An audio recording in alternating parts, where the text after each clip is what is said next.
standing in front of the Cairo Museum, what's he standing in front of? Papyrus. Okay, now that you've said papyrus, say something about its significance. Paper. Well, yes, but that's very insignificant to our class. Early scrolls were written on papyrus. Yes, and that's not very significant to the content of the class either. What have we studied? Moses and the bulrushes, yeah, and the story of Cyrus, that's not very significant either. Where's the real significance of papyrus? What is the great act of redemption in the Bible?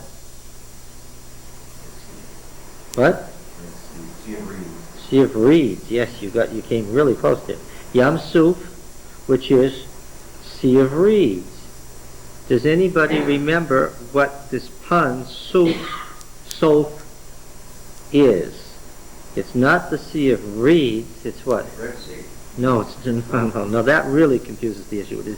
It's definitely, we spent a long time on this, it definitely was not the Red Sea or anything close to the Red Sea. It was the tidal marshes of the Great Bitter Lakes. It definitely was the Reed Sea. But what was Yam Suf? Does anybody remember? The Sea of Extinction. Do you not remember that Suf in Egyptian means extinction or annihilation? And the pun is that God led them through the Sea of Reeds or the Sea of Annihilation. Who was annihilated? The Egyptians, yes. And we saw that there are a couple of different, the Elohist thinks something different happened slightly than the priestly writer thinks. Yam Suf, the Sea of Extinction, the Sea of Reeds.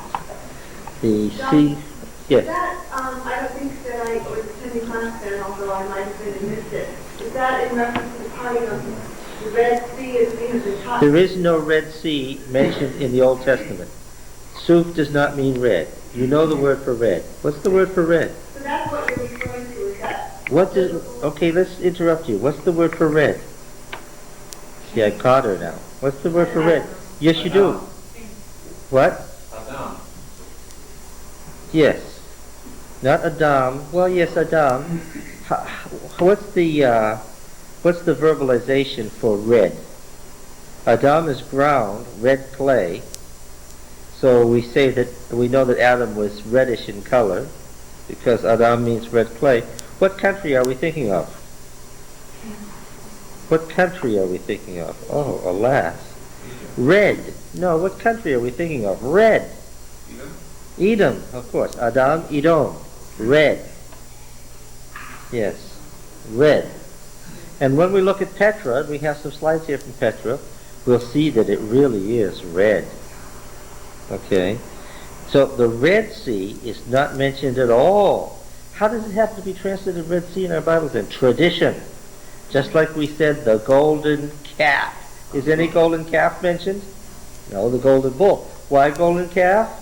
Because back when they did the King James Version, you don't mess with tradition. Have we clarified that in this class? Don't mess with tradition. Now, of course, we know that this whole class is built on messing with tradition. But that's... What about the silver calf that was found in Ashkelon? That is a related but later phenomenon. We'll come to that. Yam Suf then is literally Sea of Reeds, that is to say, Sea of Destruction. It was, what chapter is that anyway? Can you tell me where the Song of Deborah is to be found? Exodus. Good. We're off to a good start. Exodus. 16. Very close. Exodus 16 is the manna before the Sabbath before Sinai. So close. Where's the Song of Miriam? Yes, Exodus 15. Was not a great guess there.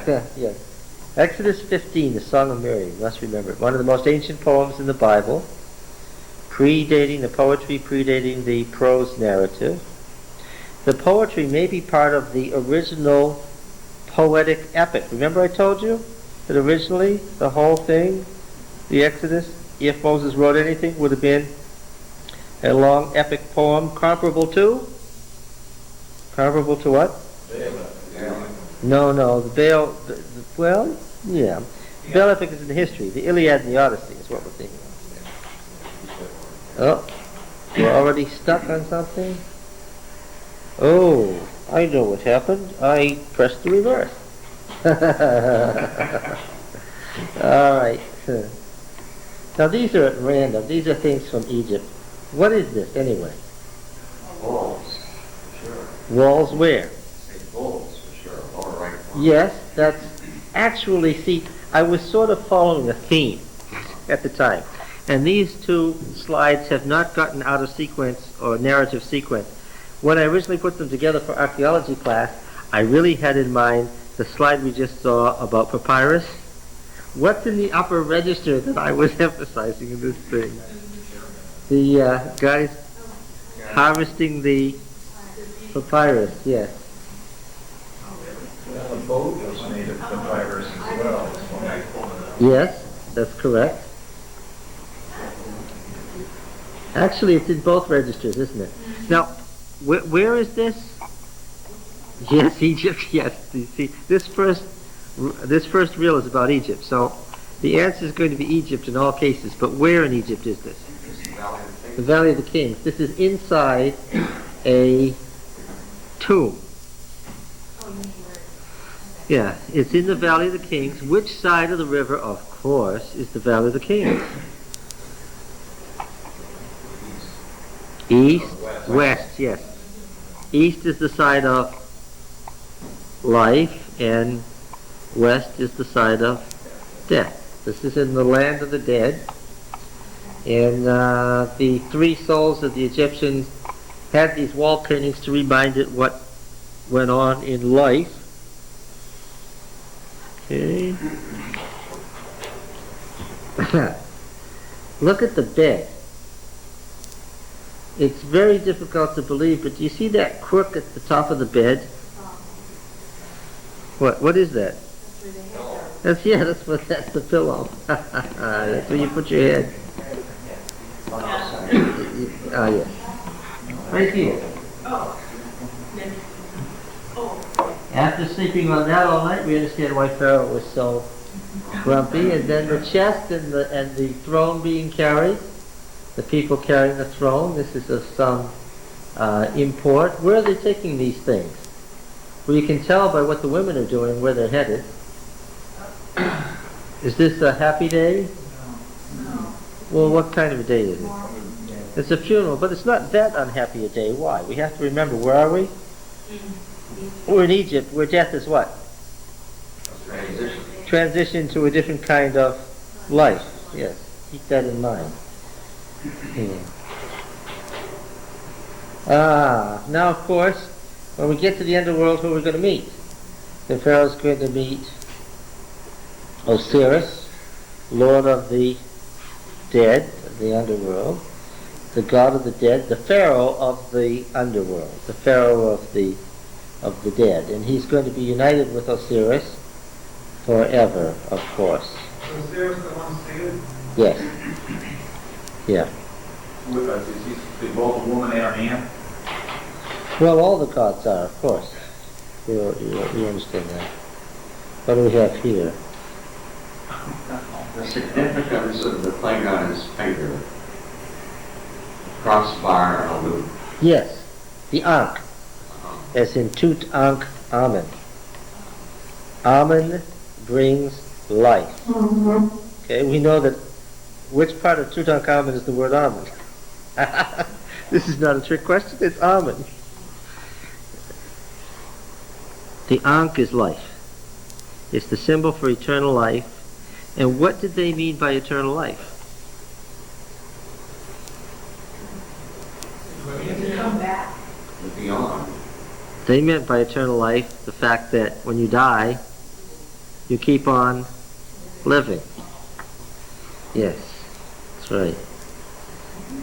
Do you notice the headdress of the Pharaoh? The serpent? The serpent is held by a gold band that crosses where?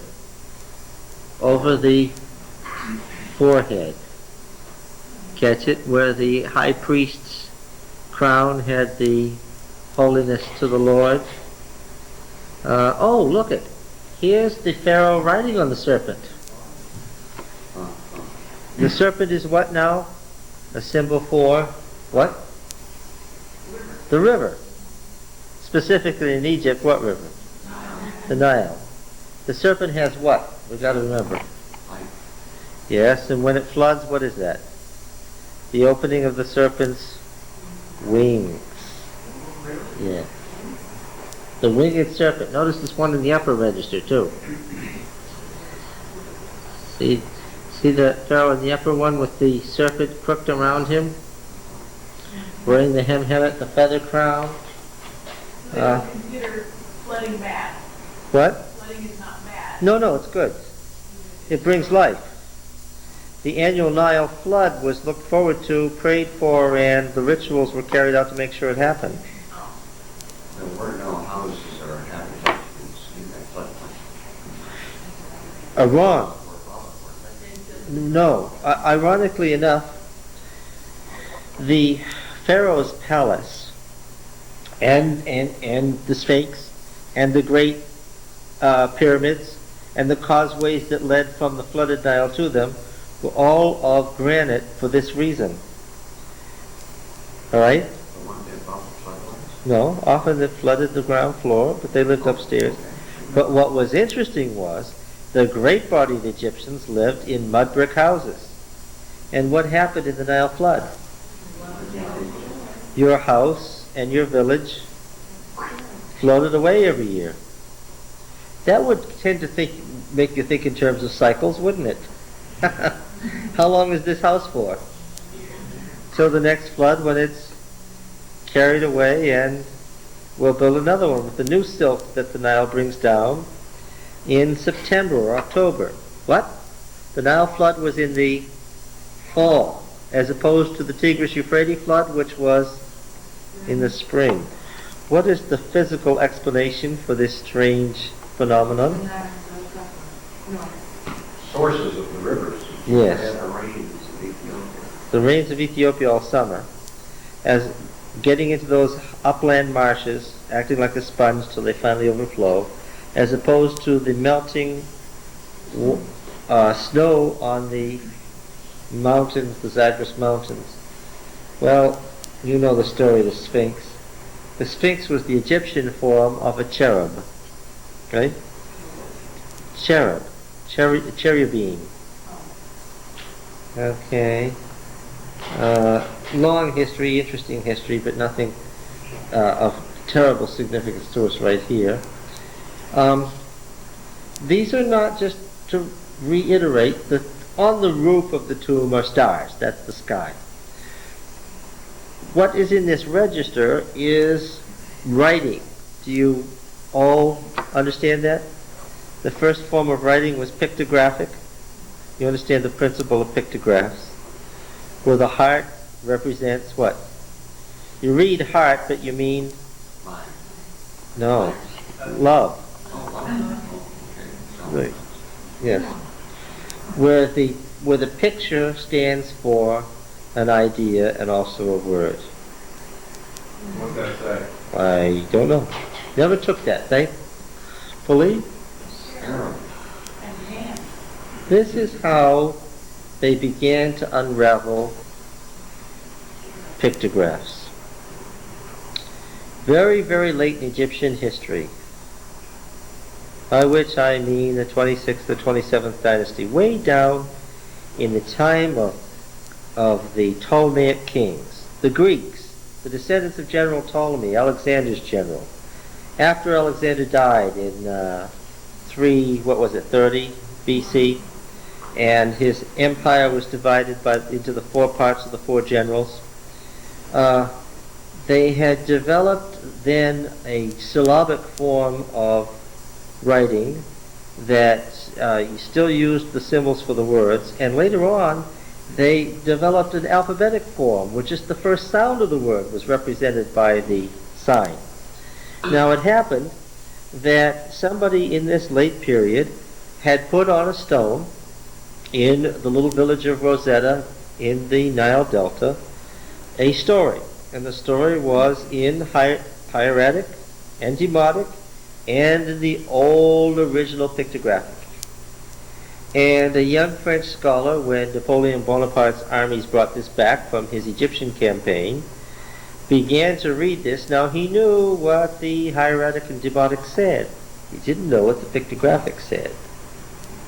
But he figured out that this here, this cartouche, as he called it, carton, this box thing, this rope, you see it's a rope tied at the bottom, had inside it the name of the king, the pharaoh. So by working from wherever the pharaoh's name was mentioned in the text in hieratic or demotic, he could work backwards to the upper register, the pictographic part. That's how the Rosetta Stone, when it made its way to Paris, began to open the key to unlocking the pictographic writing of Egypt. Okay? Champollion, who was able, as a result of Napoleon's campaign, to use these cartouches to unlock the story. Part of the Karnak Temple, you see how flat it is in the Nile Valley. The upper levels, of course, for just exactly so that the Nile flood would not overwhelm the temple. These temples were in stone for that very practical reason, but they weren't blah. The Egyptians painted them bright colors, bright blue and bright orange and bright green and purple. Some of the paint is still adhering. Today, it's all just incised stone, but it was very bright at ancient times. These two statues of Ramses II have been sitting in this field near the Valley of the Kings for a long time. The temple that was connected to them was robbed, the stones taken away by a later pharaoh, so that there was nothing left but the two statues at the entrance, sitting there in this field, in this plowed field all by themselves. They have graffiti on them going all the way back to the 2nd century BC. You know, Demetrios was here. Exactly, I'm not joking. No, just written. You know how people take keys and things and chisel, just, yeah. And yes, you can go back and see people here who've been tourists who've been carving the name into things for 20 centuries. It's amusing how little human nature changed. Yes. Now, this is something that is very important. The 12th dynasty kings carved their tombs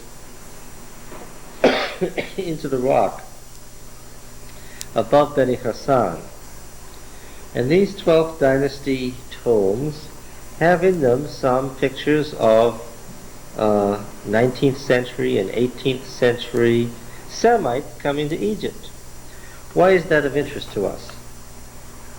Well, because of didn't give you a chance to answer. 19th century BC, 18th century BC, who are we thinking of? Well, that's a little late. 19th century would be Abraham. 18th century would be Jacob. Yeah.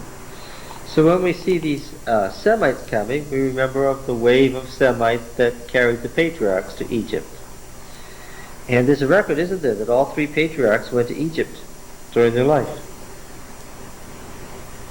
See, the whole movement is from east to west, all the way from the bottom of the Mesopotamian Valley, all the way to the Nile Valley, around the whole Fertile Crescent, was the transfer of the patriarchs.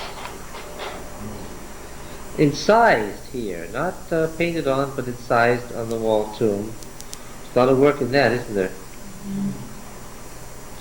Of course, it could be done with all that free labor. Again, this wasn't just this color. This is part of the Karnak Temple, one of the pylons of Ramses. All the incised bas relief work, and then it was all painted in bright colors. This is slightly after the time of the Exodus. Look at the building up of this temple area from the 12th dynasty on to about the 20th dynasty. This gives you an idea of how occupation in a particular site rose and rose. There is the about the first cataract where they built the great Aswan High Dam on the lake there. Look at this. This is about halfway up the Nile Valley where you start to get these, as the channel narrows and you get these hills on either side. This is Upper Egypt. Remember that Egypt was two kingdoms originally. Until about the 8th dynasty, you had Upper and Lower Egypt with competing dynasties, and then they were united briefly, and then united again later. And you see, you start to get islands here. The reason that Egypt could be united was very interesting. It could be united because they were able to communicate with the whole Nile Valley in about 48 hours. How? Well, the wind actually blows south onto the African continent from the Mediterranean Sea. That means that if you hoist the sail on your little boat, the wind will blow you up the river, which is south. You understand it's flowing from south to north.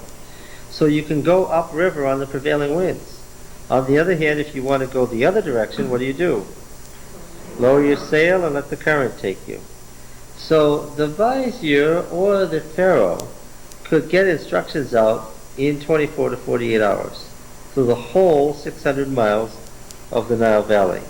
It was the only unified area as far as geography and communications in the ancient world.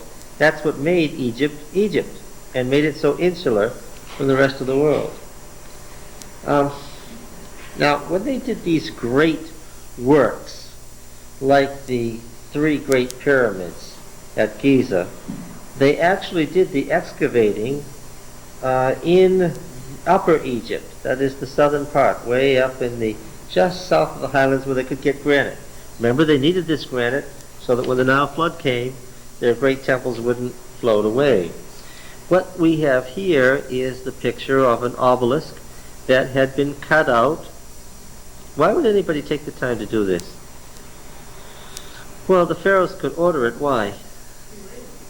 Yes, they had absolute power of life and death over the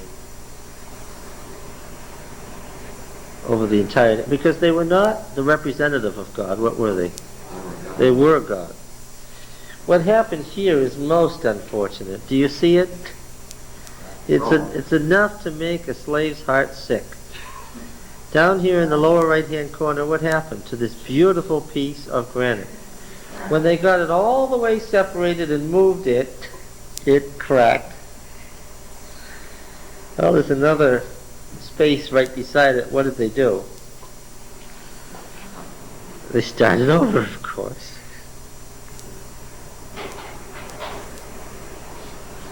Yes, do you recognize this temple in the Aswan Lake?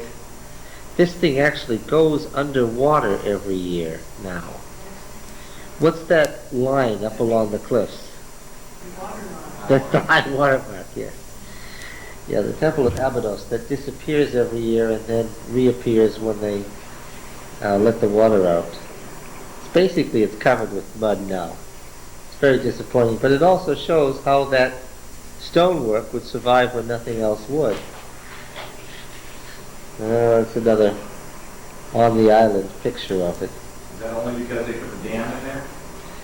Yes, the lower parts would have flooded sometime in the Nile flood, but way up here in Upper Egypt, the flood isn't severe. It's where the floodplain gets flat down in Lower Egypt that it spreads out and covers everybody's houses. This is just a regulated flood. This is a regulated flood, that's right. They have the Russians. Yes, the Russians spent all that money when Gamal Nasser was the president to try to bring Egypt under their sphere of influence, and they succeeded until about the time he died. And then Egypt came over to the United States, and then the Russians collapsed economically anyway. All a rather sad story. Occasionally these things jump around. What is this? like you could do a number on somebody's head with this box in. No, it's not a battle axe. It's not a pipe. No. No, it's not even a hammer. No. It's a lyre. A lyre. There were strings attached to the bottom and the top, and you played it. Do you see the string? Well, there aren't any strings on it now. They withered away. It's got silver inlay and turquoise, lapis lazuli, ivory, a wooden item overlaid. What does it make you think of? House guy? Now, of course, when you got this high art, this is where you have the origin of the tabernacle. Notice the double crown, the white and the red crown of Upper and Lower Egypt. The Pharaoh wearing the double crown. Now this is very important. This is one of the pieces of furniture that was taken from Tutankhamun's tomb. Actually, the important implements were inside this. This is actually a shrine. And inside this shrine, several sacred objects were found. And what's interesting, of course, is that what you have here is an all-gold shrine to the goddess Sekhmet, overlaid with gold. Now we know how they did this. They heated the paraffin, and they would get the gold liquid molten, and then they would pour it over the paraffin until it made very thin sheets, and then that paraffin would keep the heat, and then they would work it by hand, okay, to get these things into it. This is how the ark was made. And then this is attached by gold pins to the wood underneath it. This is as close as you're going to see to how the Ark of the Covenant was made. This is, remember, Tutankhamun is 18th dynasty, only about 100 years after slightly less than 100 years after the Exodus.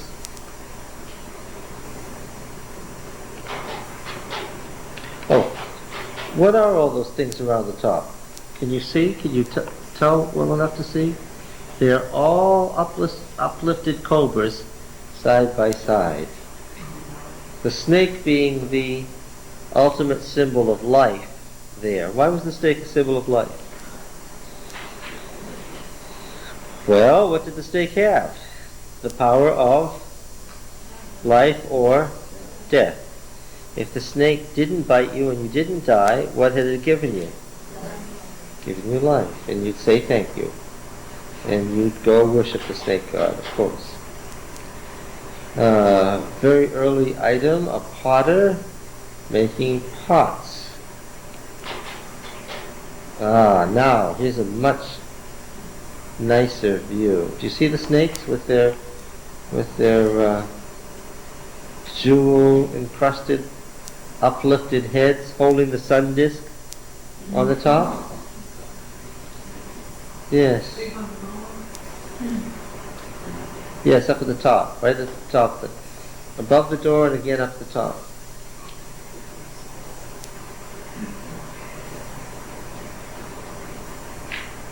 It's a beautiful item. This is wood with gold overlay. Wood with gold overlay. Remember the liberal argument of beginning with Wellhausen and forward that the priestly writer is retrojecting the whole tabernacle backward from the Temple of Solomon because nobody could have made such a thing at the time of the Exodus? Well, this is 18th dynasty Egypt. Of course, when was this tomb discovered, Tutankhamun's tomb? 1922, that's right. So, you see, that's 100 years after Wellhausen said it couldn't be done.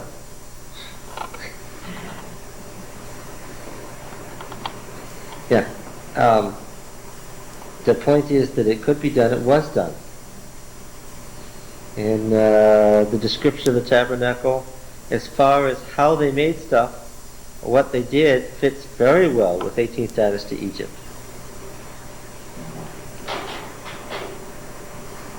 Well, you know the story of the three great pyramids, I suppose. They were built as tombs. The tallest one's 555 feet high at the peak. which rivals what item in our national capital? Yes, this thing is as tall as the Washington Monument, only it spreads out. It's right along the line. Today it's not considered a mystery how they did it. They had some notable failures with the first of the three. The pharaoh kept changing his mind how high or low he wanted his tomb. The result was it caused the interior to collapse and kill a bunch of people. But if you're the pharaoh, that's not that bad. Now, what you have here is the core.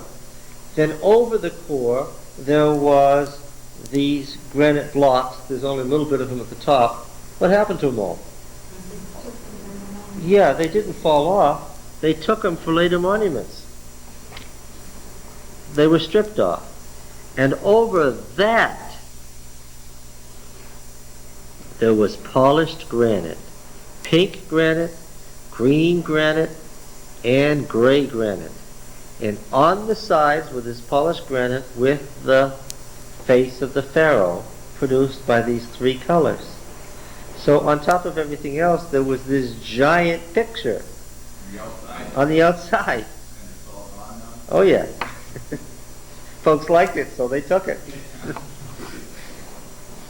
Yeah, and then what you had here, right here is where the Nile flooded to. So the barge, the royal barge, came right up to here.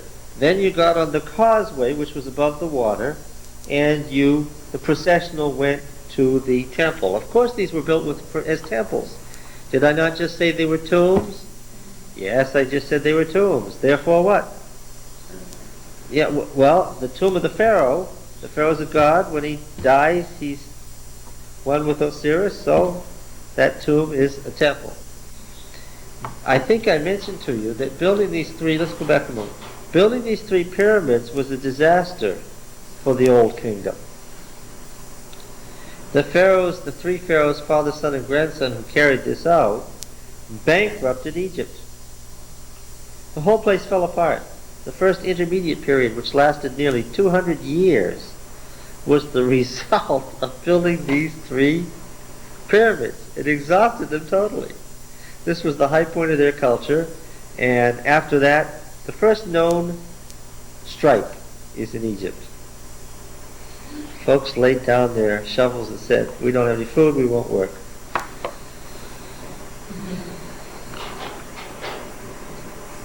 There it is.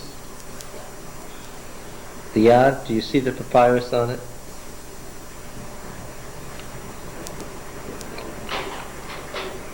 Ah! Why is this of significance to us? You see, they didn't have enough spokes to keep. Later on, folks put a lot of spokes in there, or else they made it solid. The Romans wouldn't have had this problem. They didn't have enough spokes, therefore what? They could get caught in the reeds, and Psalm 78 says that the wheels froze up. That's why.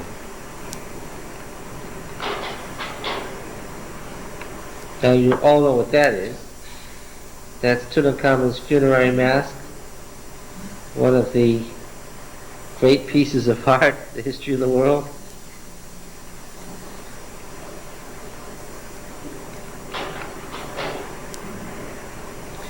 In granite, a very early treatment of a pharaoh's face. You can see the. Do you like the coloring? Do you like the piece of granite that the artist has chosen? Remember that they painted over this. And here's an early one from Nubia, which, well, this is early. You're still practicing. The eyes aren't quite lined up. But the nose and mouth are beautifully done, aren't they? The false beard, you can see the strap that held the beard on. That beard wasn't a real beard. That was a thing that you put on as a symbol of fertility.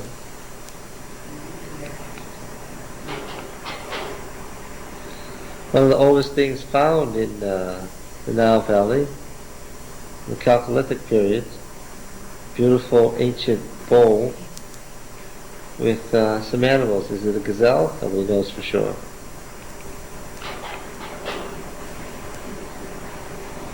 Well, what does this make you think of? This is at the Oriental Institute. A carving from wood. What are the folks doing? Yeah. What kind of folks are these? Slaves, yes. In the great house. What does it make you think of? Well, the Israelites enslaved, yes. They were more builders than house servants. It makes me think more of the story of Joseph. It's the overseer of one of the great houses. Huh? Another early treatment. Very earliest thing, the palette of King Narmer, who is the oldest pharaoh that we know of. He's about to whack an enemy of his on the head with his mace there, which will finish him off. And you see, the other matching piece has a place where the what are those things? Giraffes? Where their nets entwined there was a place for some rouge or blush or something. The stuff that Egyptians put around their eyes, which they used a lot of. What? Yes. It's a beautiful thing, isn't it? 30th century BC. Well, I like this. Does anybody know who this individual was? No, but you're close. No. This is Amenhotep. What number? The fourth. Amenhotep II was the successor to Tutmosis III right after the Exodus. This Amenhotep IV, why is he of interest to us? Yes, he's the uncle of Tutankhamun, but that's not why he's interesting to us. Because he was the most natural looking pharaoh in the harem. Yes, for one thing, he did two important things. He overthrew the Egyptian religion. He took the capital away from Thebes, from Ammon, and the Ammon priests, and he moved the capital to his new city of the sun disk. And he canceled all the multiplicity of worship of the gods in Egypt, and decreed that Egyptians would henceforth worship the Aten disk. Changed his name from Amenhotep, which has the name Amen in it, to Akhenaten, beloved of Aten, the sun disk, worshipping the light. He's the first known non-Hebrew monotheist. Most liberal scholars holding to the low date of the Exodus, and this is one of the reasons they hold to the low date of the Exodus. They say that Hebrew monotheism is what? Is a result, a reflection, a reaction to Amenhotep IV hyphen Akhenaten's monotheism. You got it? Okay. And I'm saying that that's close, but no cigar. In fact, what? The reverse. That Amenhotep did nothing, but that the pharaohs were in disgrace after the Exodus, and what? As a punishment to Amen of Thebes for not protecting Egypt, what does he do? Yes. Did it work? No. Oh, he was a funny-looking fellow. You see here, the pharaohs always had themselves portrayed in the same way. They all seemed to look exactly alike because everything was highly stylized. And as she mentioned, during this Amarna period, there was very much the perception of realism in painting and sculpture and so forth. He allowed himself to be pictured as he actually was. And he was not the most handsome fellow. He had a kind of a pot belly. And he was married to Nefertiti. Everyone has seen a head of Nefertiti somewhere, haven't you? The beautiful one has come, and she was the earthly symbol of the Aten disk. Now, unfortunately, none of these folks came to a happy end. Queen Nefertiti disappeared long before the end of Amenhotep-Akhenaten's reign, and Akhenaten himself didn't die of old age. He was murdered, and what? And his capital is built at such a tremendous expense for over 20 years, went back into immediate ruin, became a ghost city immediately, and they moved back to Thebes and worshipped Amun again. And the temple that he had built to the Aten sun disk was razed to the ground. Its blocks have been found strewn out for a mile over the territory of Thebes, and they're being put together by computer. And they have concluded that this temple stretched with its colonnade nearly 5,000 feet. How long is that? Almost a mile. Spent 20 years building it, and they dismantled it as soon as he was dead. Okay? So, you see,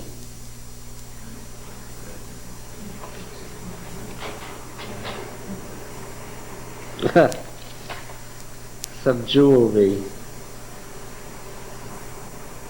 You see the fish? And some beetles, highly stylized. Here's the scarab, the sun beetle. Why was this so popular, this little dung beetle? Because it took animal feces and ate the bacteria out of them, and pushed the feces along and turned it into a little ball. And as they remember, similarity of appearance equals similarity of essence. Have I said this enough? That's how you know the earthly temple is the heavenly temple. Right? Now, as this beetle was pushing this ball along, what did they see?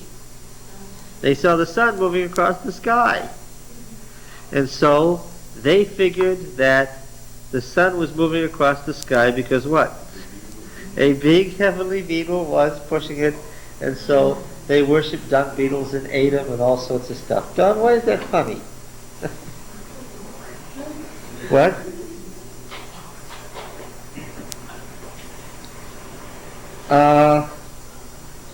You see, they also worshipped the Apis bull.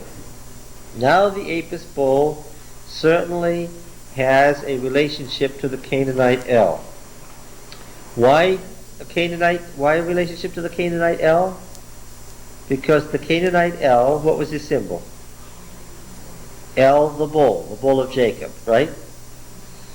Now, as you would expect, when the Apis bull died, there was a temple, and he was living there. You could tell it was the Apis bull by his special markings. When the Apis bull died, they made a search that had to be completed within 90 days for another Apis bull. So they'd go looking for the calf that had the right markings. And when they found him, they would bring him with great pomp and ceremony to Thebes to be worshipped and to live in luxury for the rest of his life as any god should. What did they do with the old Apis bull? Why, as any god, they what? They embalmed him, mummified him, and put him in a tomb. Now, as you can imagine, the sarcophagus for a bull has to be pretty big. Yeah. And this is a sarcophagus for an Apis bull. And after a while, there got to be a lot of them. The tunnel underneath the Thebes temple that contains the funerary sarcophagi of the Apis bulls is 1.5 miles long. And the first modern archaeologists who entered it in the 19th century couldn't believe that they were seeing 1.5 miles worth of tombs of carefully embalmed bulls. The point being that Egypt spent a great deal of its wealth and time glorifying its worship of nature and its belief that death is another kind of life. Oh, you see, when you go east from the Nile Delta, you get into this region of desert and hills very quickly. Why do you get into the desert so quickly in Egypt? Because it's only green where? Yeah, along where the water is. And you come to Rephidim. Remember there were lots of palms? This is the traditional site thereof. And you begin the trek into the southern Sinai Peninsula mountains. Do you have any idea why the recently delivered slaves began to become concerned with Moses? What was their concern based on? Having just come from the wealth and luxury of Egypt, Moses said, we're going to the mountain of God where my in-laws are. And the folks said what? They already began to think, and remember the murmuring theme became a theme in the literature. They began to think what? It's good not to be slaves, but what? Maybe we should be back in Egypt. How long did it take them to get there? To get where? To Sinai. That's what they said. To get where? Where are we going? Well, I'm glad to see that this is all fresh in your memories. Does anybody remember how long it took? Look, the priestly writer, thank you. The priestly writer timed it. Yes. 3 months. 3? Yeah.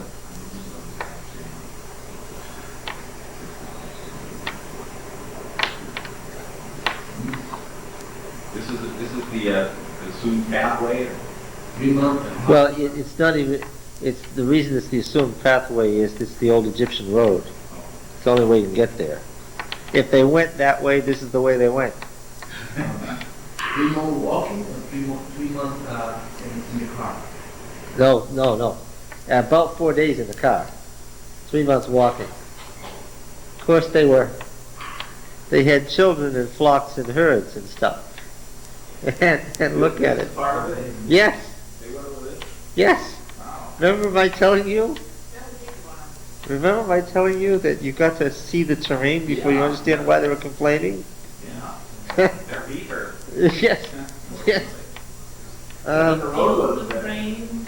Look, they had been living in the eastern Nile Delta, which was one of the greenest places in the ancient world. There was always water there. It was the most fertile part of the Nile Delta. How did these slaves end up in the most fertile part?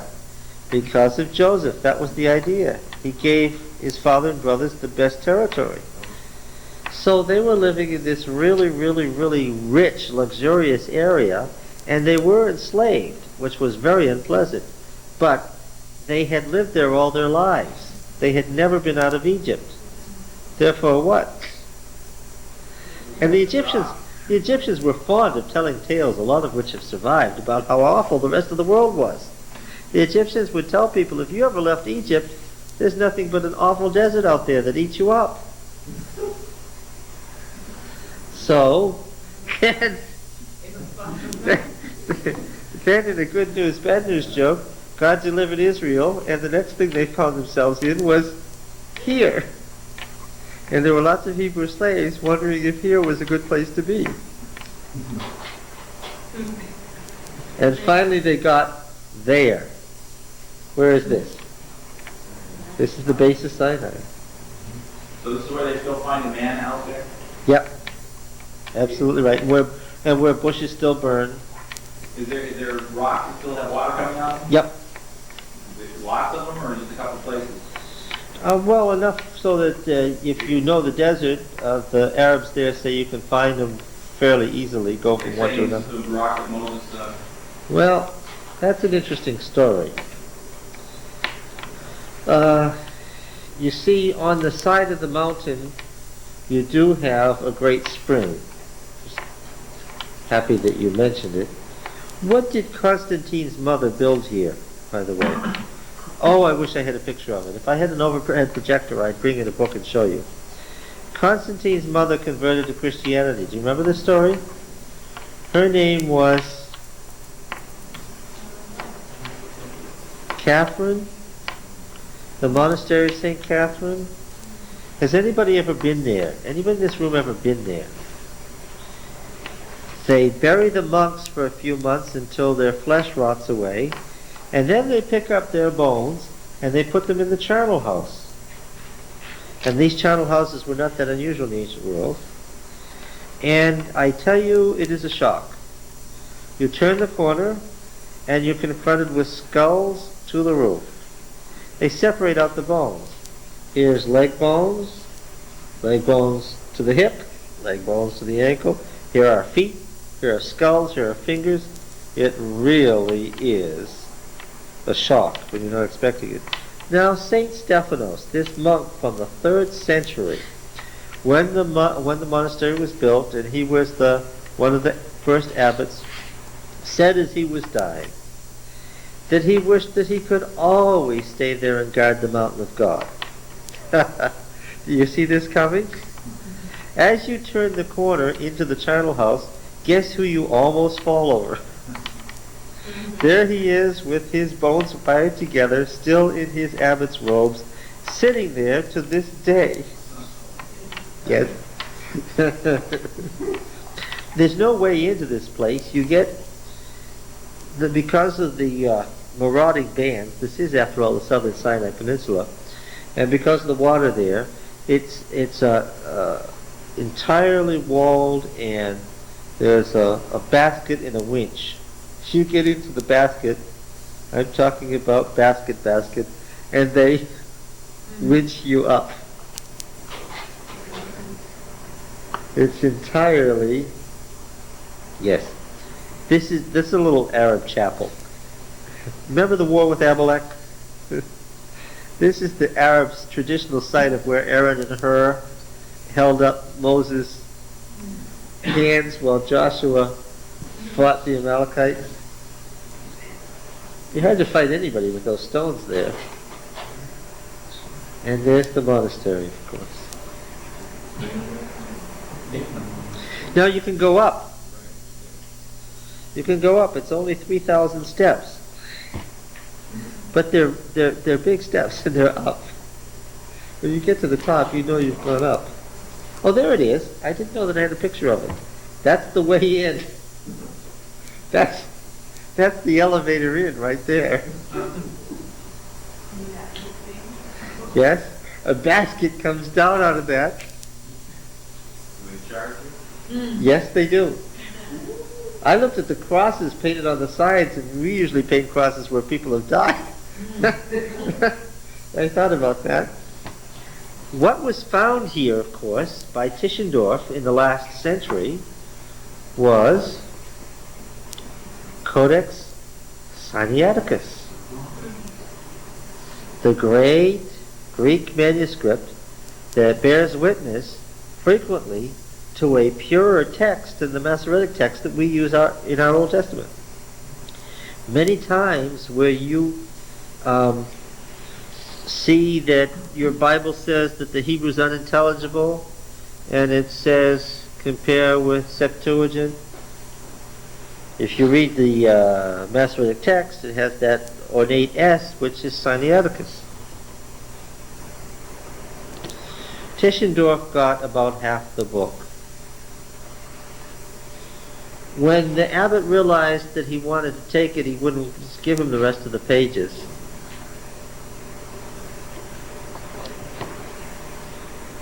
We'd love to have the other half of it. Tischendorf said he saw it. He had it in his hands. That's the 1850s. Hasn't been seen since. This is the sort of thing that scholars groan over.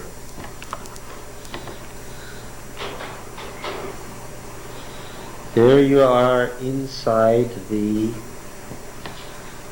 monastery. Constantine's mother.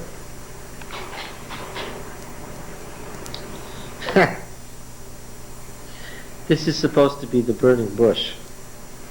the actual one. I was glad to see that it was still there and had grown so.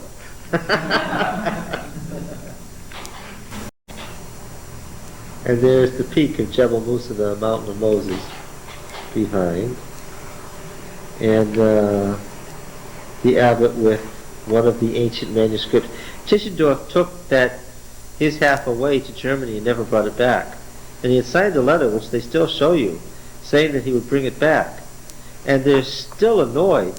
I mean, it makes them angry, physically. You know, when you're living in the desert as a monk, you have a long memory. You get the impression, the way they show you this, and they tell you annoyedly this story, that they think that Tischendorf just left last week. And if they tell enough Americans, maybe the manuscript will come back. And so you listen and you... Has anybody thought maybe they'll give him the other half? Is it that or that? The question, of course, in the scholarly world is the other half there? They say a thorough search has been made and it hasn't been found. But you know how many places you could put a manuscript? How many walls you could wall over? Yes. Thorough search has been made by whom? By the monks, with Western scholars present. Oh yes, if you're looking for something and you're helping somebody look in their house for something they don't want you to find. Oh, you could make a thorough search of my house, which was only built in 1805, and if I didn't want you to find something, even if it was a car, you wouldn't find it. Yeah. That's just a good question. If Germany ever gave Sinaiticus back to the monastery, their reason for not giving it back is, oh, this is a monastery out in the wilderness, the southern Sinai Peninsula fought over by Israel and Egypt all the time. If we gave it back, what would happen? It'd be destroyed. Of course, what's the monk's answer to that? We had it for 20 centuries and nothing happened to it. It only disappeared when you got it, right? So, yeah, their answer was, we did quite fine, thank you, with it. We could still take care of our own property. The scholars have already gone through it, I'm sure, and there's copies to... Oh, yes, we don't need it now. What they do today is they publish very expensive books of plates so that scholars all over the world can have access to the stuff. Oh, yeah. Who wrote this stuff? Who wrote what The stuff? manuscript that's missing? Capital or whatever? Well, it's in the monastery of St. Catherine, founded by Constantine's mother. It is a Greek copy of the Old Testament that bears witness to readings that are frequently superior to the Masoretic text. And where the Masoretic text is garbled and makes no sense, Sinaiticus frequently sides with Vaticanus in explaining what the text actually said. Okay? Who wrote it? No one knows. It's a manuscript from the early Christian period of the Old Testament.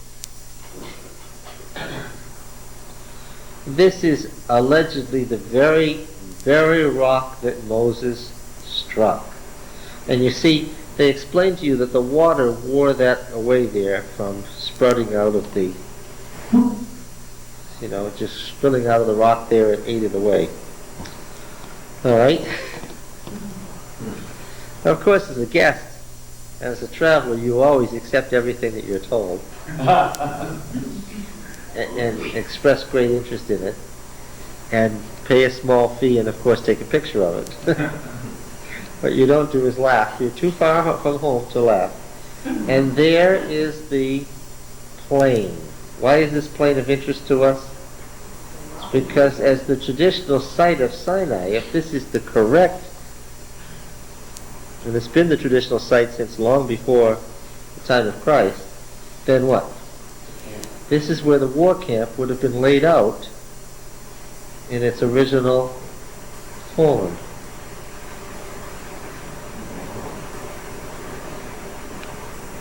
Was this the place or not? It's a traditional. Well, there were two Mount Sinai's in Old Testament tradition.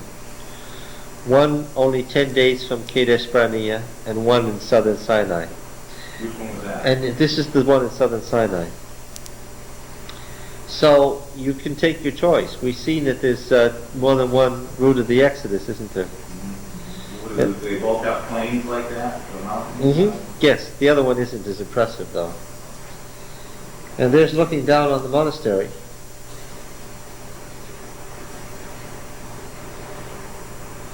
You get some idea of the barrenness and wildness of this region? Yeah. What does the flock eat? Scrub. Incredibly, there are still flocks there. I'll show you a picture of a man. He's got one of his goats. He's got a loop around one of its horns, and he's pulling it up, the animal screaming like mad, up to a ledge where there's a bush that the animal can eat. You just can't believe that the flocks were like goats, not sheep, but goats. And as you know, goats, what will goats do? Yeah.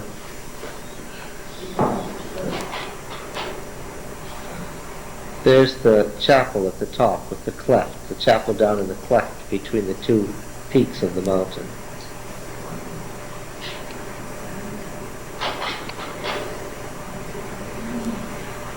Cedars. Yes.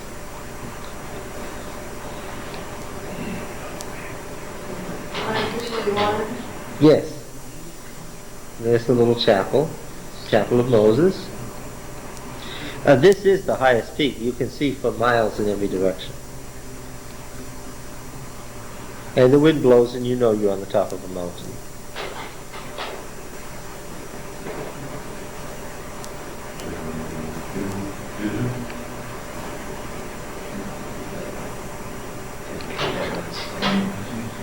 I think we came to the end of that roll. Alright, let's lift that one off. No? Oh, another one but the slide is falling apart. Okay, we'll keep on going. The way you get out of here is head off in that direction. If you're headed for the wilderness of Paran, this is what's ahead of you. Never mind what's behind you. Mrs. White makes an interesting comment in Patriarchs and Prophets about the people that come to love the place and really didn't want to leave. Yes?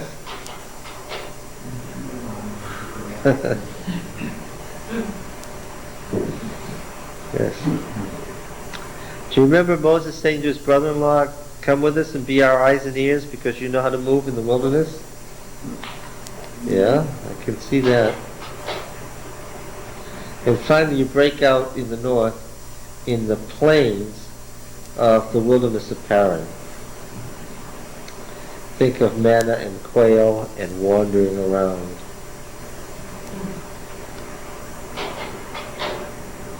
And as you go up the east coast, what do you finally come to?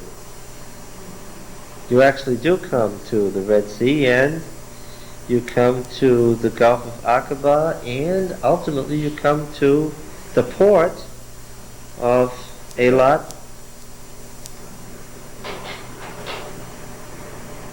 Yes, it's a much bigger place today.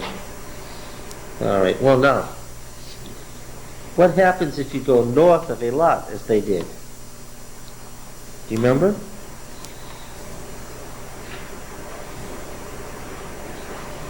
Eilat is a funny place because it's at sea level. And of course there's ocean on one side, and it's just a little above sea level.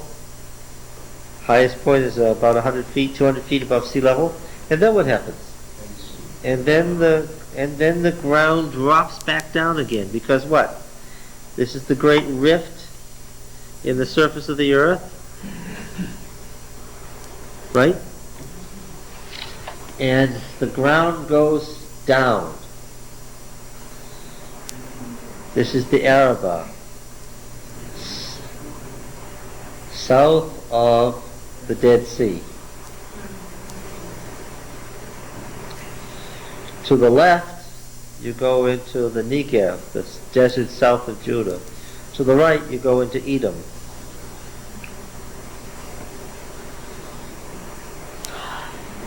The Midianites ranged as far north as here.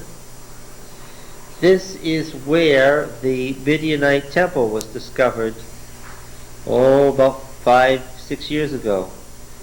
a two-roomed tent shrine. This area is so dry that some of the cloth was still there. And what color was it? It was red. Two rooms. The inner room was the Holy of Holies and had a shrine. The outer room had an incense altar still standing in it. A tent, and they found a god. Guess what it was?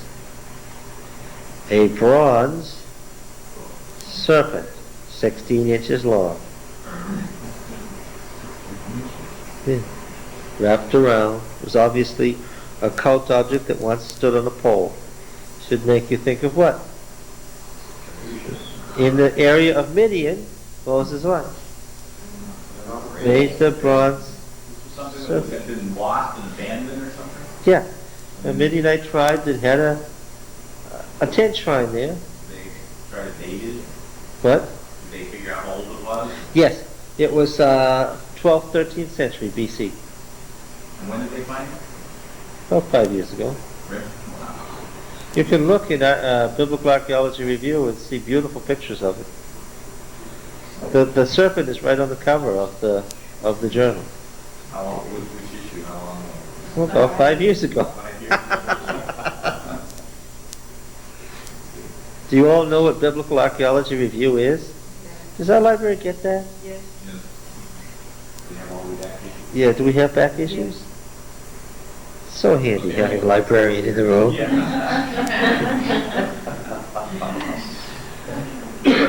What just happened? They only go back 4 years with the back issues. Not that. Oh boy, what a group. Moses had the same kind of people in his entourage too. Are burned.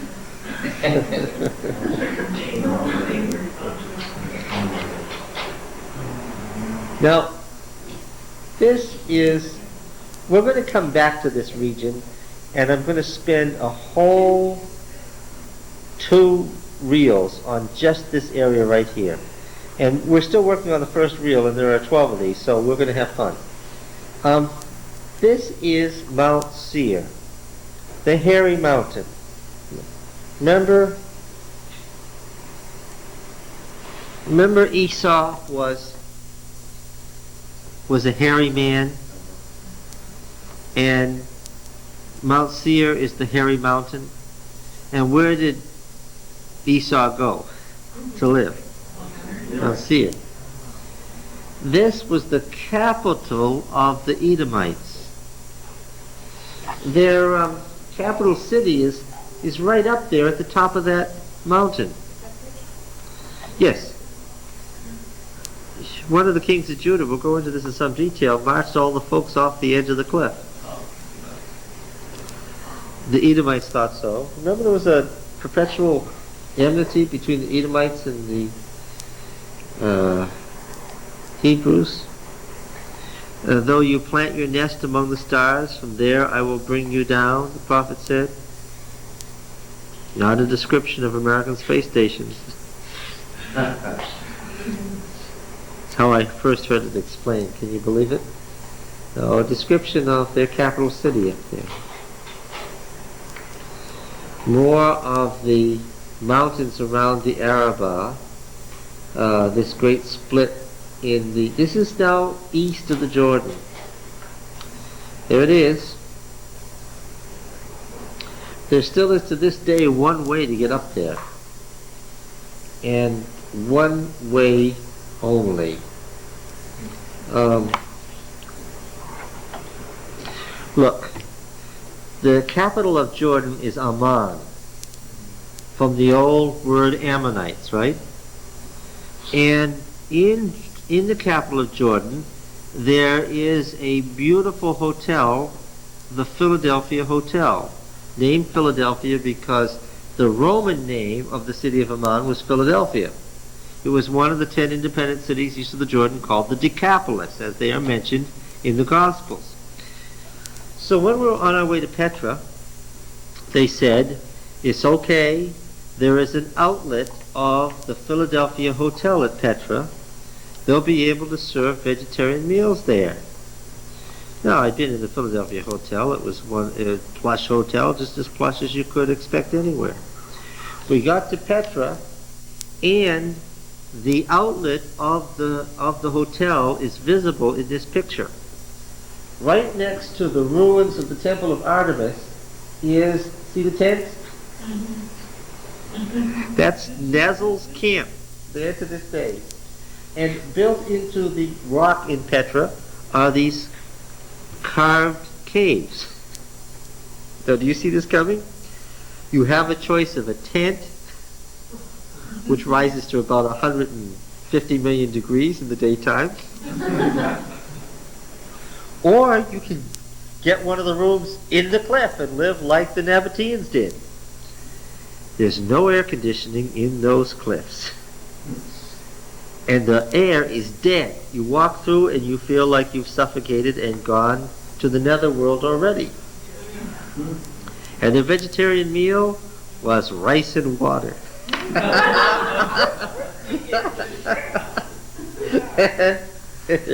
And when you're too far from civilization to do anything about it, you know you've been had. Yes.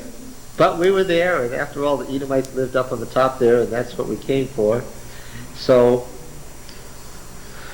Nazel's camp. If you ever get a chance to go to Petra, by all means, stay there. Take out a reservation at Nazel's camp. Oh, this is in a ring of mountains. You're in the desert. Yes. Oh, yes. That's the other thing about the desert that you've got to remember. While you may die from the heat in the middle of the day, simply drop dead in what was in a pool of moisture that was your body, the other possibility is that you could freeze to death during the night. Because the desert gets treacherously cold as soon as the sun goes down. Ah, the plastic hills of Moab. Yes, the plasticine, they're frequently described that way. Well, we'll come back to all this. Karak Macarius, one of the cities that was on the route north that we studied about. This is where John the Baptist was held in prison and finally beheaded by Herod. Yes. Looking down on the hills of Moab, yes. Well, we'll cross this, and this, of course, is the chapel at the top of Mount Pisgah, looking down on the Jordan Rift. This is looking straight west. You see, you can't really see from this picture in the chapel the bottom of the Jordan Rift. What you're seeing in the background, that light line of mountains, that's the mountains in Israel, where Jerusalem is at the top of the mountains on the far side. What lies between, of course, is the Jordan River running down to the Dead Sea. And we have a lot of pictures to... Last. Good, okay. What is this? Well, I think you can see what it is. It's the... See the little line running along there? The little dark line? That's the river. That's the River Jordan running down into the north end of what? The Dead Sea. Yes. Yeah, okay. With that one, I think we have time for a few more. Let's see, what do we have here? Joseph kind of sick because the first part of the other bills. Yes. How do you turn that read his name? Merneptah, 19th dynasty. You see him there? Ramses II, one of the greatest pharaohs, one of the greatest, well, the greatest man of his age, one of the most feared men in history. 70-year reign, more than 200 known children.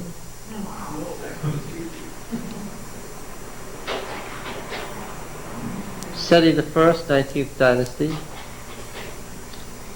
Amenhotep II, the son of Thutmose III, the pharaoh who took over from 1447, took over from his father. According to the high date of the Exodus, this is the man who was left holding the bag after the father died suddenly. Ramses III, Tutmosis III. Why do we, 1501 to 1450, why do we have particular excitement in seeing him?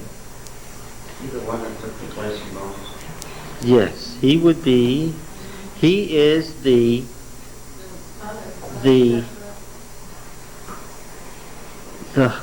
husband and stepson of Hatshepsut the queen, who would have been her murderer in order to take over after her 23-year reign.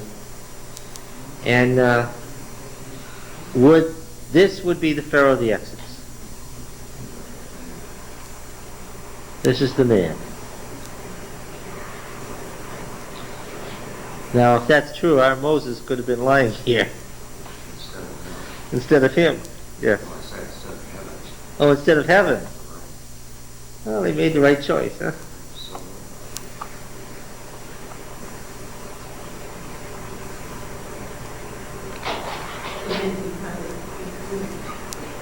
Oh, yes, they spent 90 days embalming these folks. They took out the important organs, the liver, and the stomach, and the heart. All those organs were dedicated to different gods and had a different function. I told you before that the one organ they didn't save as useless was what? The brain. They took that out through the nostrils and threw it away. Considered it cotton candy that kept your head from falling in. It wasn't dedicated to anything. Yeah, how this was done was kept secret by the priests. Of course, the nitre that they dried out the tissues from that removed the moisture from the tissues is what ultimately turned them this color. They were a Hamido-Semitic, they were a ruddy complected people. It turned dark as a result of the embalming process. These actual bodies were never to be seen again. They were sacred and they were to remain in the tomb for all eternity. The ones that we have here, of course, were found in the Valley of the Kings opposite Thebes in the 19th century. These were the ones that had been salvaged from the tomb robbers. Because, of course, as you've already seen from Tutankhamun, they were buried with great wealth, and tomb robbers broke in to steal that wealth. Here's the funerary coffin of Tutankhamun with the scepter and flail, the symbols of Upper and Lower Egypt, and the inlay and so forth that you see described in the tabernacle, very similar to this.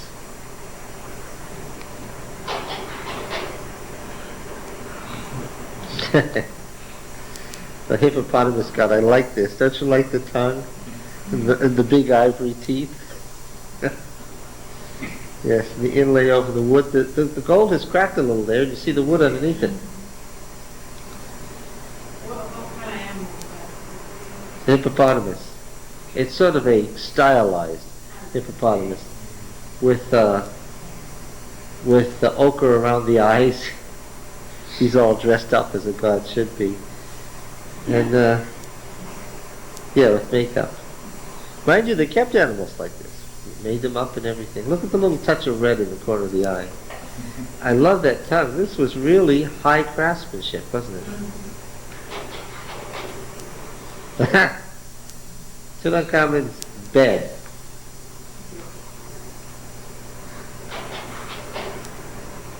Oh, faded out of the picture. We don't know who he is. We know he was important once upon a time. I think these are great. Isn't that beautiful? I took this at the Oriental Institute at the University of Chicago. As soon as I saw him, I knew that I had to get special permission to take pictures of him. A couple of hippopotami with see the reeds painted on them. They're in a pool of reeds, see, and so sure he painted the reeds right on them, or she. I thought that was great. These folks are crossing the river of death, of course. The Egyptian myths tell you about taking a lamp to light your way to the underworld.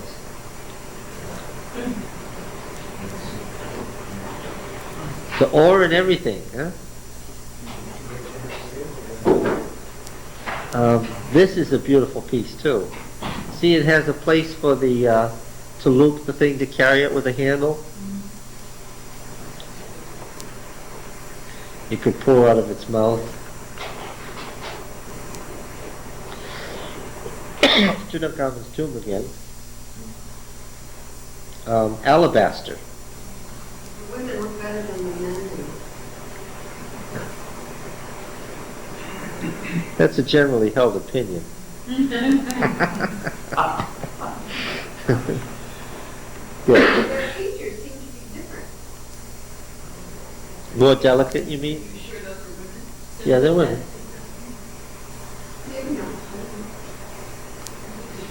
They're women. Yes, this is a sarcophagus. You see the lid lifted off of it. Oh! There is nearby a great museum in the 19th century manner, where great museums had a lot of money and went over and plundered the Middle East. And that's the Museum of Fine Arts in Boston. And it has a great Egyptian collection. And one of the things among this great Egyptian collection is the actual sarcophagus of Hatshepsut. I mean the Hatshepsut we're talking about, the mother of Moses. It's a great rose quartz and granite affair, a huge thing, beautiful thing, with her name incised on it. And of course, what they did was they chipped the name off because Tutmosis tried to do everything to. John, Yes. you back to the sarcophagus one. It's the eyes of God Yes. Looking at you. and never escape. Yes. I think it was interesting. Always had to be on every tomb, every sarcophagus. Now, was there a mummy's curse?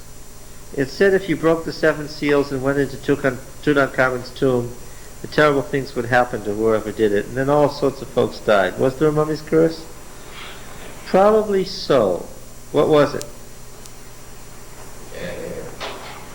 Bacteria that people had never been exposed to before. Folks got sick and died from it. Nobody had thought about it. Since then, things like this are generally subjected to ultraviolet radiation in order to do what? Yeah, to kill. It's kind of disappointing that it's nothing more dramatic. Do you see here's the water. See the canal? You get it spread out? Those are the very palms, are they not, where the coconut fell on the head of the Egyptian? Yes, it was right by that, yes, it was right by that happened. 14 months ago, wasn't it? I was telling that as a news item, not an illustration. Now, you see the animals walking round and round, and that's causing these breaks, these little pottery jugs to pick the water up and put it into that canal going off there. It's not technically advanced, it's the way it was in ancient times. And another method of getting water into the canal. Boys swimming there, waving. All that's left of the Heliopolis, the city of On, where the priestess, Joseph married the priestess of On. What that means is the tribe of Joseph, Reuben and Manasseh, were both descended from an Egyptian priestess. What these obelisks did was they got the sun rays at the top and they communicated the power, the life force of the sun down into the ground. That's what their function was. Yes, that's a classic cat. That was a worshipped cat.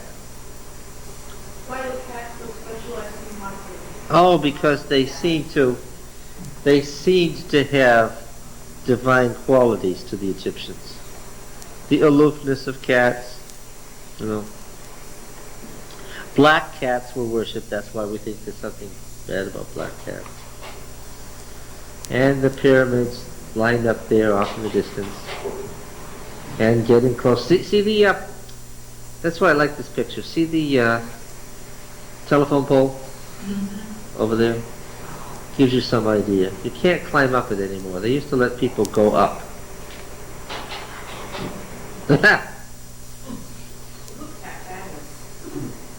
Well, of course, this was the inner skin. There was 2 more layers beyond this. How high is that? From 500 feet high. Looking down on the Sphinx and yeah, especially that flat area. You see the line of the arm of the Nile there.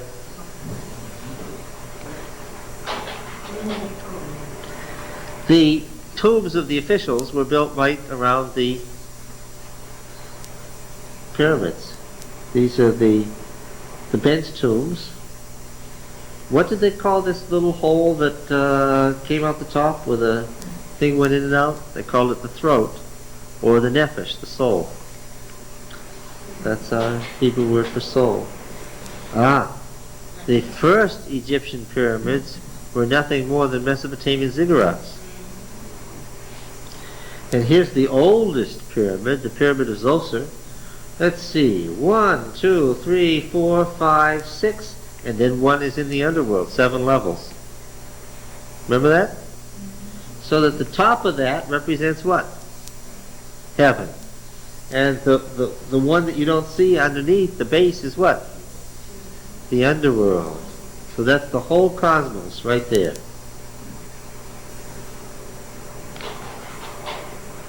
This is at the base of the Pyramid of Zoser. Very modern looking, isn't it? Ha! They figured out the bent pyramid of Dashur. They figured out, because they had one just a few miles away that collapsed, that they were headed at too steep an angle for this one too, and if they didn't straighten it out, this one would collapse also.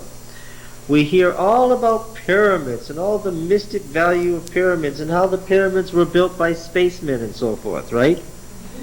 Spacemen who came here in spaceships didn't build pyramids that collapsed. They don't leave behind bent pyramids because when you're half done you realize you made a terrible mathematical error. What does that tell you? They built these how? By trial and error, in normal, non-spaceship manner. Yeah, this is at the base of the Zoser pyramid. They didn't leave any like hieroglyphics of showing how they built them? Not one word. And that's where all the mythology arises about spacemen. But the reason for that is pretty obvious. What did they write on? Papyrus. And what happened to it? Yeah. Not like Sinaiticus, which was written on animal skin, pages of vellum. We're talking about papyrus, which went away. Well, they didn't leave any like hieroglyphics of spacemen coming into the day. No. But you see what the Velikovsky folks do is they see pictures of their gods, and what do they say? Oh, they got these gods from spacemen. Now this was a nasty trick. That beak has a little hinge and it moves. And they put this in a niche, and the priests were good at ventriloquism, and on special days the folks could come and ask the falcon god questions, and what would happen? It would give them appropriate falcon god answers. There's the feather crown, and it was, and Actually, it's really interesting. Black obsidian, and there's a little hole all the way through it where the string could be attached to the beak and be pulled to make its mouth move. Remember in the account of the Exodus, what did the Egyptian priests think initially? They thought what Moses was doing was what? A trick. They attributed to a trick. Why did they think that? Yes. Saqqara. Oh, the interior of one that went entirely away and left just its core. The Beni Hassan tombs, we've already talked about that. Look up the Nile from Beni Hassan. Same tombs. Oh, wait a minute. This is an interesting picture. This is the outskirts of all that's left of Tel El Amarna. What's Tel El Amarna? It's the city of the Aten disk that our friend Amenhotep IV - Akhenaten built. Now, why is this place important? Because you'll remember, when I talked about him on the last reel, I talked about him holding the bag from the Exodus and going to monotheism, right? And I told you all about his beautiful wife Nefertiti and his fat little belly. But what I didn't tell you was that at Tel El Amarna come all these letters in the ruins from all these city-state kings of Egyptian Palestine, because Palestine in 1410 was a province of Egypt. And what were all these city-state kings complaining about? The atheists, the Hebrews, the invading Hebrews. Now, why does the liberal scholar dismiss this as non-significant? Because their date of the Exodus is what? Is 1290. So when the kings of Canaan are complaining in 1400, what do they say?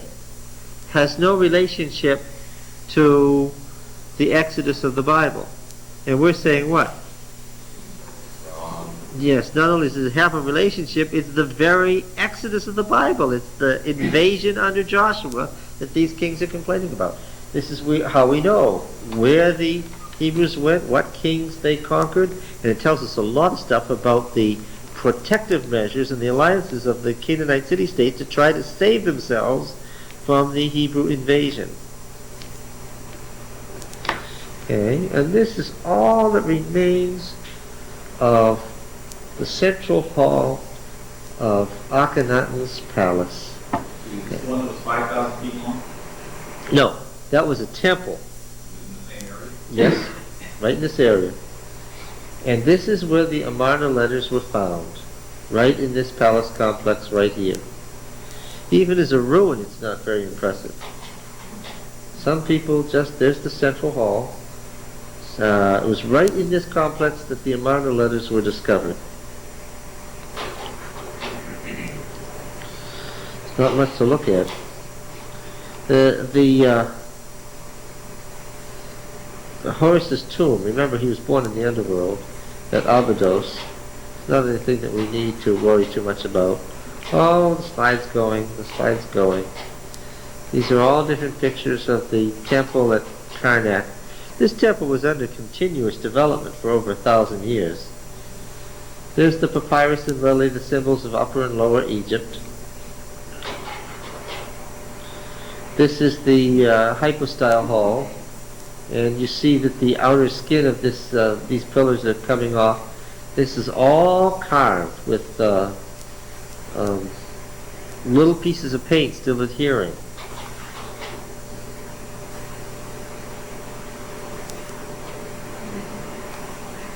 Look at the caps on the pillars.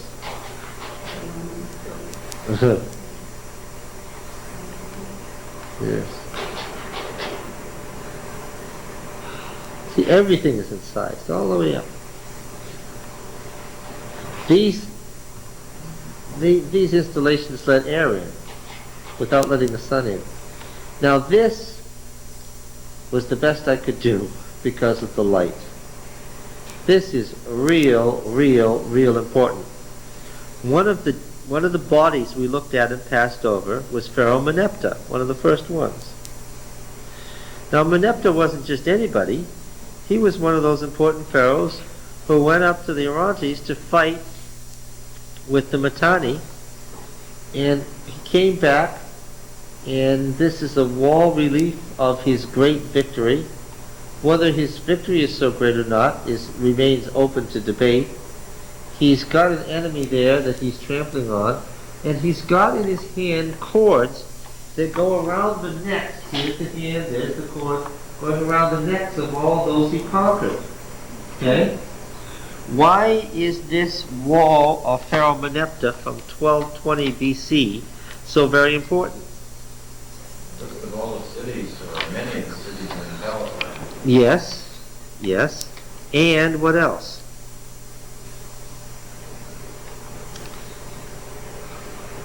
And he mentions, with the sign for not a settled people but a nomadic people, he mentions conquering the area of the people of Israel.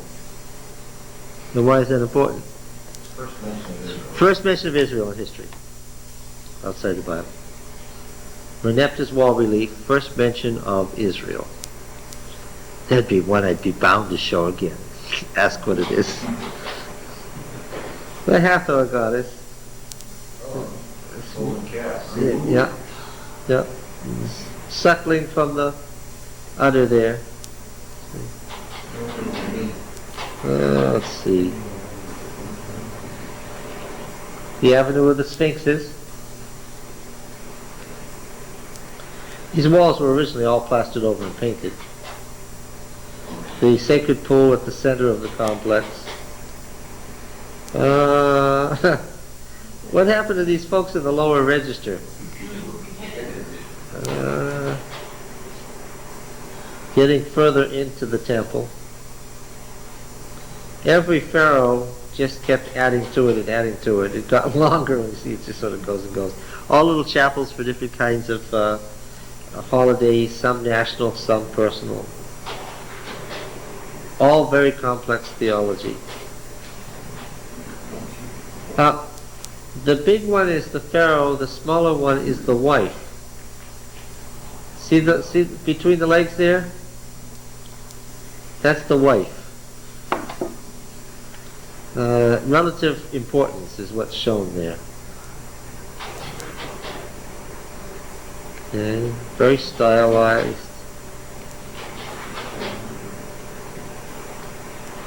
Yes.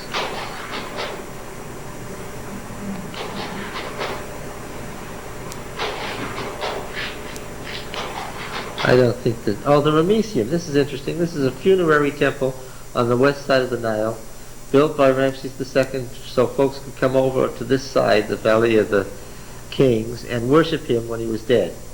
So this was built as a place for him to be everlastingly worshipped once he became a god king. Oh, this one's rather important. It's a shame that it's this way. This is Hatshepsut's funerary temple with the ramps looking down from the cliffs up above on the funerary temple. Hatshepsut's name was carved out of every place in this temple that it appeared. However, Thutmose III's folks missed a few places. It's very clear that something's been carved out, a different name has been carved in, and it's Thutmose III's, but in a couple of places they actually missed it. And so we know that it was the funerary temple of Queen Hatshepsut, who didn't rule as a queen, you remember, but ruled as a pharaoh, had herself depicted as a man, wore the false beard, and so forth. It had a very peaceful reign, but of course was murdered. Now, it's a real achievement on the part of the builder of the temple. It's considered a masterpiece as a temple. Why? This is where she wanted it. Right up against the cliffs, on the other side of the cliffs of the Valley of the Kings. There are lots of freestanding funerary temples around it. She put hers all the way back, very solid backdrop, but of course the architect was faced with a problem. Build a temple of the style of the Ramesseum here, and what's going to happen? It's a real achievement on the part of the builder of the temple. It's considered a masterpiece as a temple. Why? This is where she wanted it. Right up against the cliffs, on the other side of the cliffs of the Valley of the Kings. There are lots of freestanding funerary temples around it. She put hers all the way back, very solid backdrop, but of course the architect was faced with a problem. Build a temple of the style of the Ramesseum here, and what's going to happen? It's going to be dwarfed by the cliffs and look like a nothing, right? So what he did was he came up with a totally new design for a funeral temple, and look what it is. Do you see what he did? Here's the natural line of the base, right? And here's the cliffs, and what does he do? Yeah. So actually what he's done is he's used the backdrop to emphasize his temple. Good going, whoever you were, right? Actually, he is known. We know what his name was. But he did a good job.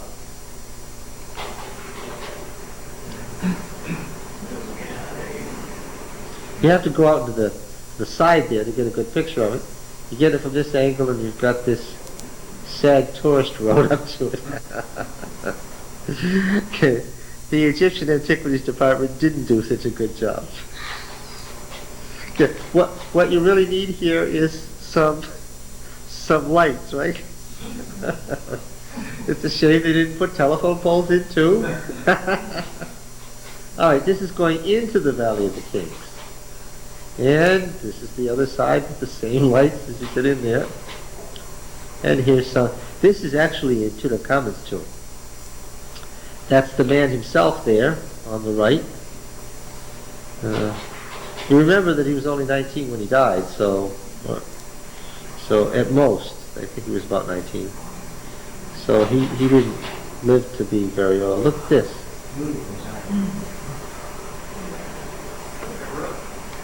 Yeah. What is that? Grapes? Ah, yes. Pectorals. Why are they important? No, not because of the scarabs. Oh, embarrassing. Why are they important? I'll give you a second chance.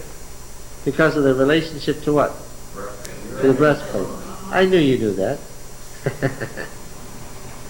And the earring, and the armlet. Are we at the end?